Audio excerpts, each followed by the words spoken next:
सुखी होने का तरीका से इतना प्रेम करना, अपने आप को ईमानदारी से ऐसे जांच कर देखना कि हमारे विचार, हमारी भावनाएं अपने प्रति या अपने संबंधियों के प्रति, मित्रों के प्रति क्या सही है। अक्सर देखा गया है कि हर कोई सुखी होना चाहता है, ऐसा कोई है ही नहीं जो दुख पाना चाहता हो। और आज तक जो दुख दिखाई दिया उसमें किसी ने स्वयं को कारण ना मान करके दूसरे को कारण माना।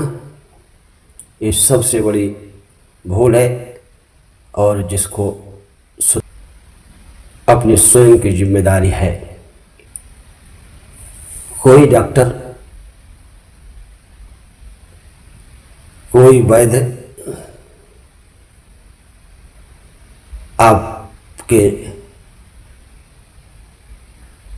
पंच भौतिक शरीर का तो निरीक्षण कर सकता है, लेकिन आपकी आत्मा का निरीक्षण उसका कोई भी थर्मामीटर, कोई भी मशीन, कोई व्यक्ति अपने को जितना ईमानदारी से समझता है और अपने गुण दोष को बराबर देख, तो क्या होता है कि हमारे नज़र में गलती दूसरे की नहीं निकलती, अपनी ही निकल जाती है। आज संसार में दुख की वर्षा ऐसी हो रही है, कोई साधक है उसको अपने हिसाब से दुख है, कोई व्यापारी है उसको अपने हिसाब से दुख है, कोई बालक है, कोई बालिका है, सबको दुख है। माता पिता, भाई बहन, मित्र, कोई सुखी ही नहीं है। केवल उसका यही कारण है कि अपनी आत्मा में संचित बुराई को प्रकट करने की हिम्मत नहीं किसी में है, और दोष दूसरे में देख करके अपनी गलती को छिपा करके और इस हीरे जैसी जिंदगी में दुखों के बीच बो जाते हैं और वही धीरे धीरे पुष्पित और पल्लवित होने लगते हैं। जिसके कारण हमारा जीवन बेचैन होकर कहता है कि बड़ी मुश्किल में हूँ, मैं किधर जाऊँ, इधर जाऊँ, इधर जाता है, यानी अपने स्वभाव में जाता है तो अहंकार मरता है, और उधर जाता है तो अहंकार की तृप्ति होती है दूसरे को दोष देकर, दूसरे को छोटा बनाकर। इस कारण से अपने को छोड़कर दूसरे को दुख देने की आदत बन जाती है। ये दुख का सबसे बड़ा कारण है मनुष्य जाति में। धन का अंबार लग जाए, ज्ञान का अंबार लग जाए, ऐश्वर्य का अंबार लग जाए, क्या कोई सुखी हो पाया? आज तक नहीं हो पाया। क्यों? क्योंकि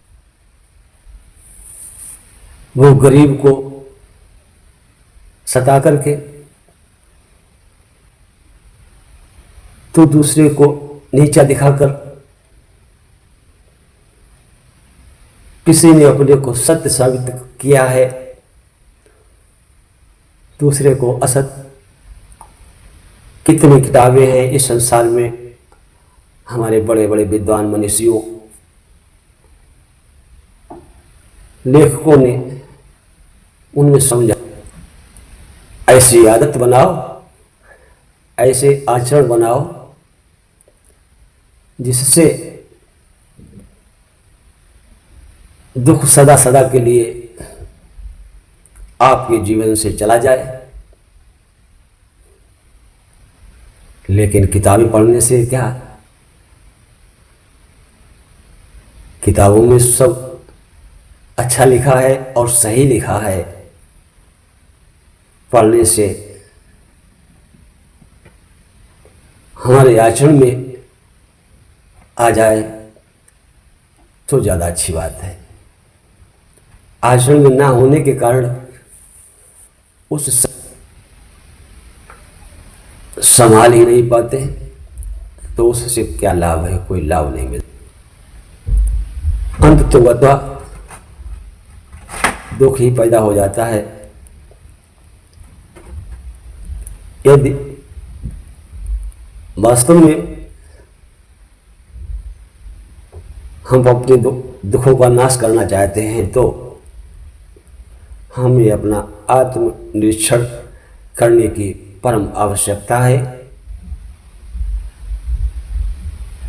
बिना इसके हम अपने जीवन में कैसे आनंद ले पाएंगे, कैसे मन को शांत कर पाएंगे, कैसे परमात्मा की परम कृपा को जान पाएंगे? जब हमने अपने को ही नहीं जान पाया,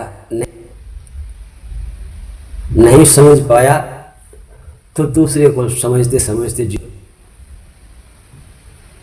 उस दूसरे को देखने से आप अपने को भूल। तो इसलिए कहा है कि समझ लो, समझ लो, सोच लो पहले, सिखाना और को पाछे। समझ लो, सोच लो पहले, सिखाना और को पाछे। लखो हरि रूप को पहले, लखाना और को पाछे। जब आप अपने को ठीक से देख लेंगे, अपने का मतलब आप स्वयं को देख लेंगे, तो आत्मा को देख लेंगे, और आत्मा ही तो परमात्मा है। लोगों ने ऐसा भटकाया, ऐसे जाल में फैला दिया कि अपने अंदर परमात्मा का अंश आत्मा ने हमारे इस शरीर को स्थायी आवास बना लिया है 100 वर्षों के लिए, और हमने उसको फिर भी अपने हृदय में झांक कर नहीं देखा कि मेरे हृदय में परमात्मा का वास है। हम कितने सौभाग्यशाली हैं। ऐसे कृपालु भगवान जो मेरे हृदय में वास करते हैं, उनको हम ना देखें तो हम अंधे हैं, अंधे हैं। बड़ा शर्म की बात है कि जिसके हृदय में परमात्मा का उस आवास में परमात्मा को न जान पाए, न देख पाए। आप परमात्मा के अंश हैं, आत्म रूप से और प्रकट रूप से। आत्म रूप से आप प्रकट हैं, शरीर रूप से साक्षात प्रकट हैं। ऐसी मनोदशा में आप को सुखी होने से कोई नहीं रोक सकता कि है सो प्रकट न दिखही, है सो प्रकट न दिखही, नहीं सो प्रकट दिखाय। एक कौतुक जब ही लखे, जब सत गुरु मिल जाए। कौतुक कितना बड़ा कि हम अपने को ही नहीं देख पाते हैं और जीवन भर हाय हाय हाय करते चला जाता है। यहाँ तक कि परमात्मा का स्वभाव भी तुमसे मिलने का है। वह अपनी आत्मा से दूर कैसे हैं, ये ऐसा सूर्य कभी अब अपनी किरण से क्या प्रकाश अपने फैलाव से दूर हो सकता है? नहीं, कभी नहीं हो सकता है। क्या मिश्री अपने मधुर स्वभाव के से दूर हो सकती है? नहीं हो सकते हैं, क्योंकि उसका स्वभाव ही मधुर है, मीठा है। इसी तरह से ये आत्मा हमारी जो है मधुर स्वभाव की, मधुर ज्योतिर्मय प्रकाश की, परम प्रकाश रूपी परमात्मा का ही अभिन्न अंग है। इसको परमात्मा से अलग करने की शक्ति किसी के सामर्थ्य में नहीं है। कि कहा है कि जो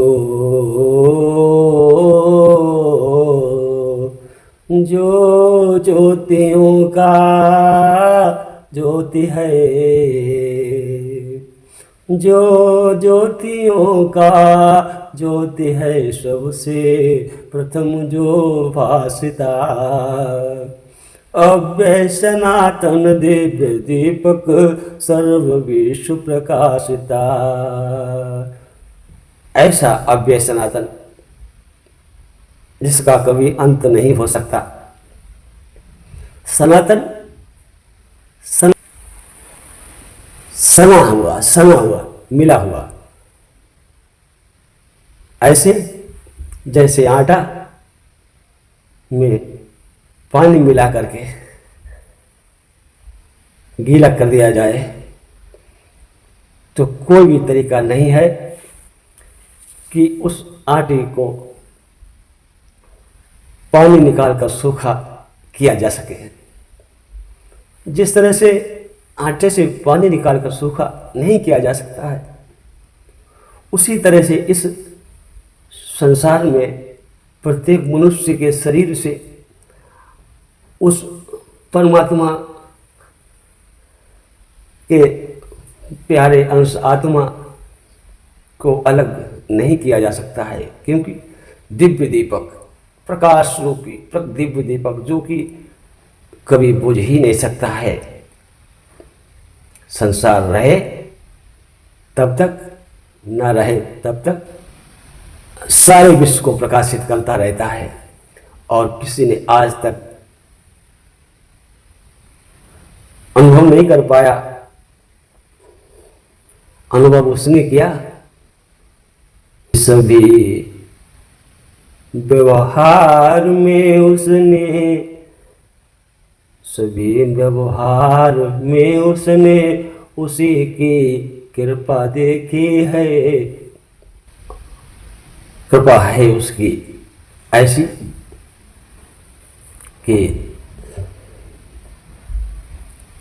हर देश में तो, हर वेश में तो, हर देश में तो, हर वेश में तो, तेरे रूप अनेक तो एक ही है, तेरे रूप अनेक तो एक ही है।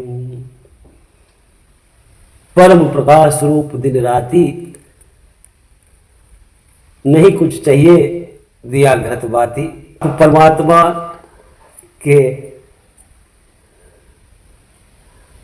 प्यारे और दुलारे आत्मरूप से इस संसार में प्रतिष्ठित है, जहां भी हैं। परमात्मा आप को भूलना भी चाहे तो नहीं भूल सकता है, क्योंकि अगले को कौन भूलना चाहता है। और एक हम हैं जो इस नाशवान संसार में आकर के, शरीर पाकर के, मोह माया के जाल में पड़ करके हम उसकी सब कला भूल गए। उसकी कला को हमने परखा है नहीं, और परखने की सामर्थ्य भी नहीं, लेकिन कम से कम इतनी तो सामर्थ्य होना ही चाहिए कि हम अपने को ही देख लें, अपने को ही पहचान लें। अपने को पहचानना और परमात्मा को पहचानना दो बातें नहीं हैं। ये होश के साथ स्वीकार हो जाएं तो आनंद ही आनंद आपके जीवन में हो, और खुशियां आपको ढूंढने नहीं जाना होगा, वो आपको चारों ओर से घेरे रहेगी। बस आप अपने को जान लीजिए। सुखी होने का इससे अच्छा कोई तरीका हमारी समझ में इतना सरल कोई नहीं है,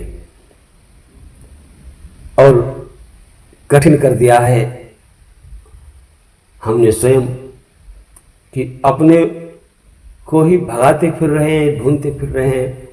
कस्तूरी कुंडल बसे मृग ढूंढे बनमाई, ऐसी दशा हो गई हमारी। हे प्रभु, सबका कल्याण हो, मंगल हो, इसी कामना के साथ जय श्री राधे, जय